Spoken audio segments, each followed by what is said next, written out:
सभापति महोदय, मैं ये कहना चाहता हूं, ये सिर्फ 3 कानून यही नहीं है, भविष्य के कानून और बता रहा हूं। नया बिजली का कानून लेकर के आएगा केरल। सारे हिंदुस्तान की पावर अदानी को सौंपने का मन बना रखा है। अंबानी को, अदानी को देश लुटाना चाहते हैं, देश की संपदा को लुटाना चाहते हैं। ये झूठ बोल रहे हैं। एयरपोर्ट उनको दे दिए, रेल उनको दे दी, तेल उनको दे दिया। ये झूठ बोल रही है। चलो जंगल जमीन देना चाहते हैं।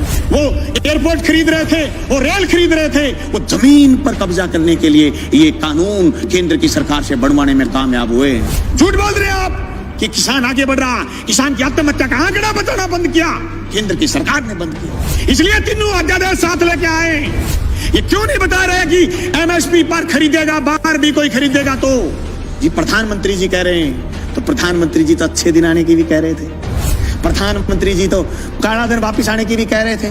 प्रधानमंत्री जी तो 15-15 लाख खाते में आने की भी कह रहे थे। प्रधानमंत्री जी तो 2 करोड़ रोजगार की भी कह रहे थे। देश में सिर्फ दाढ़ी बढ़ाने से कोई रविंद्रनाथ टैगोर नहीं हो जाता, सिर्फ इनकलाब बोल देने से भगत सिंह नहीं हो जाता।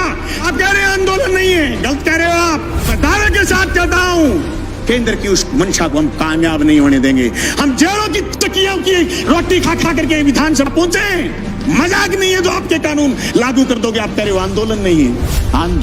आंदोलन की बात कर रहे हो, रड़क पार देंगे रड़क, पर तुम्हारे काले कानून किसी भी रूप में लागू नहीं होने देंगे। जमीन उसकी होगी तो जमीन जोतेगा। जमीन अदानी और अंबानी की नहीं होगी। सड़क पर करेंगे, लड़ेंगे, सीने में गोली खाएंगे, पर जमीन नहीं जाने देंगे। ये मजाक नहीं कि आप ये कह दो किसी आदमी से कि तेरी जमीन मैं ठेके पर ले आऊंगा, जमीन ठेके पर ले ली, और फिर उसको ये कह दो जैसे पेप्सिको ने पंजाब में कहा था कि आलू बोइए 1 साल खूब खरीदे, दूसरी बार फिर किसानों ने आलू बोए, कॉन्ट्रैक्ट कर लिया, आलू ज्यादा पैदा हो गए, पेप्सिको खरीदना नहीं चाहती थी, एक कड़ा ले आए, कड़ा, और इस कड़े के अंदर से जो आलू गुजरेगा हम तो सिर्फ वही खरीदेंगे। आलू सड़क पर गया, टमाटर सड़क पर गया है। आवश्यक सेवा वस्तु अधिनियम खत्म करने का परिणाम यह आएगा कि 200 रुपए किलो आलू चला जाएगा, प्याज चला जाएगा, टमाटर चला जाएगा, महंगाई आसमान छू जाएगी, इनके हाथ कट जाएंगे।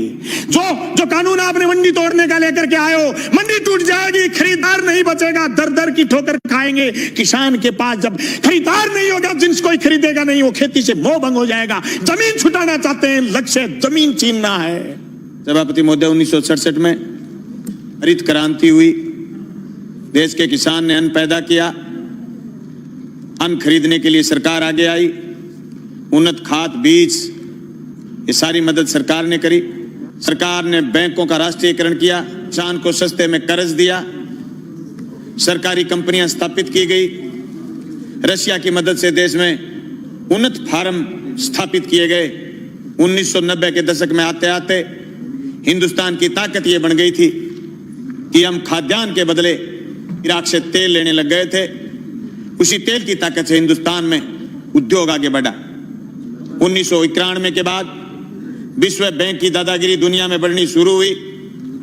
1993-94 में हमारे देश के उस समय के विपक्ष के नेता जब अमेरिका में गए तो ये कह के आए कि जो नीतियां मनमोहन सिंह जी लागू कर रहे हैं ये तो हम लागू करने वाले थे। ये तीनों अध्यादेश जो केंद्र लेकर के आया है, जो कोरोना के संकट में लेकर के आया है, जो रात के अंधेरे में लेकर के आया है, जो बहुत प्रचार करने की जरूरत थी, उस प्रचार की बजाय दबे पांव लेकर के आया है। जो एफडीआई से बाजार काबू में नहीं कर पाई केंद्र की सरकार, पूंजीपति काबू में नहीं कर पाया, यह आवश्यक सेवा वस्तु अधिनियम तोड़ करके बाजार पर काबू करना चाहते हैं कि मंडी से बाहर जो ग्राहक बता रहे हैं, किसी ने नाम नहीं लिया सुबह से कि ग्राहक मंडी के बाहर कितने किलोमीटर दूर खड़ा होगा, ग्राहक कौन से गांव में खड़ा होगा, ग्राहक किसान की फसल खरीदने के लिए किसान के खेत जाएगा या उसकी डोर जाएगा या फिर गंगा जी के घाट पर जाके खड़ा हो जाएगा और यह कहेगा कि मैं तेरी जींस 1000 रुपए क्विंटल में खरीदूंगा, देनी है तो दे, नहीं गंगा जी में डाल दे। यह आश्वासन आज तक, जून से लेकर के आज तक किसी ने दिया नहीं। सभापति महोदय, कोरोना के संकट में अगर देश में कोई चीज जिंदा थी वो थी कृषि, और कृषि संकट को आज वापिस तेजी से गहराने का प्रयास किया जा रहा। ये मेरे बड़े बोले भाई कह रहे थे कि कृषि को उभारने का काम किया जा रहा, नहीं, झूठ बोल रहे हो। 2015 में आपने सीएडी खत्म की, सिंचित क्षेत्र विकास विभाग खत्म किया केंद्र ने। झूठ बोल रहे हो, आपकी कृषि को उभारने का काम कर रहे हो। आपने बोनस जो राज्य की सरकारें देती थी खत्म आपने किया। झूठ बोल रहे हो आप कि किसान आगे बढ़ रहा, किसान की आत्महत्या का आंकड़ा बताना बंद किया, केंद्र की सरकार ने बंद किया। सभापति महोदय, खेती खेती नहीं, ये जमीन भी बेचना चाहते हैं बड़े पूंजीपति के हवाले, इसलिए तीनों अध्यादेश साथ लेके आए। एक दूसरे से जुड़े हुए ये चीज, इनको अलग नहीं किया जा सकता।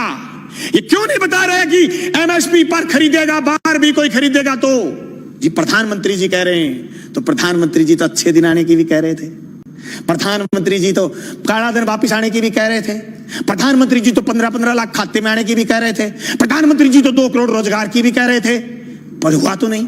कैसे मान लें? कागज से मानेंगे, कलम से मानेंगे, लिखित में मानेंगे, और आप कह रहे हैं आंदोलन नहीं है। गलत कह रहे हो आप। पीपली का किसान पूरे देश में छाप छोड़ के गया। अरे हरसिमरत कौर इसलिए इस्तीफा देकर चली गई कि आपकी जमीन, उनकी पंजाब में जमीन, राजनीतिक जमीन खिसकनी शुरू हो गई थी।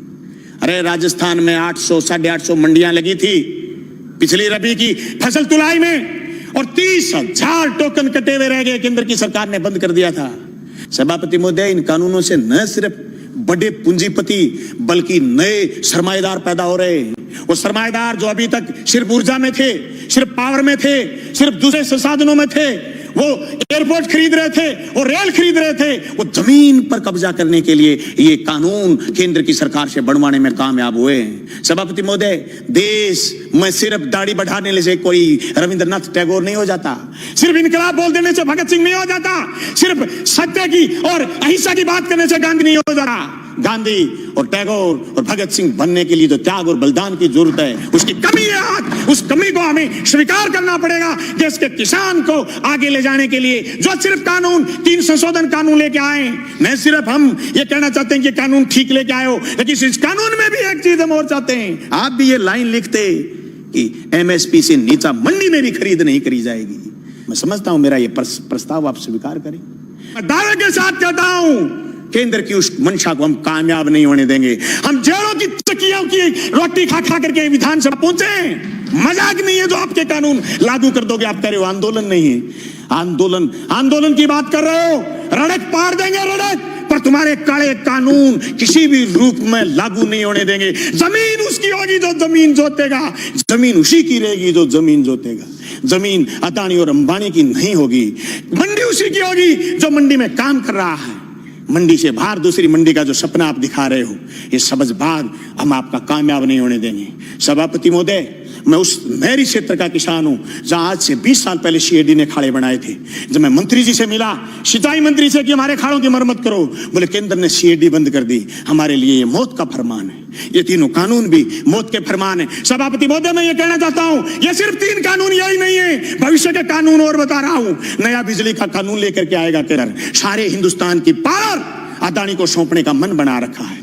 अंबानी को, अदानी को देश लुटाना चाहते हैं। एनजीटी पर स्पेशल कानून लेकर के आ रहे हैं। पर्यावरण पर कानून लेकर के आ रहे हैं। पर्यावरण के नाम पर जो आसाम से कोयला नहीं खोद पाए थे, उसके खिलाफ भी कानून लेकर के आ रहे हैं। ये देश की संपदा को लुटाना चाहते हैं या झूठ बोल रहे हैं। एयरपोर्ट उनको दे दिए, रेल उनको दे दी, तेल उनको दे दिया, ये झूठ बोल रही है। चलो जंगल जमीन देना चाहते हैं। हम इसकी मुखालफत करते हैं। न सिर्फ मुखालफत राजस्थान की विधानसभा में करते हैं, सड़क पर करेंगे, लड़ेंगे, सीने में गोली खाएंगे, पर जमीन नहीं जाने देंगे। इनकलाब जिंदाबाद।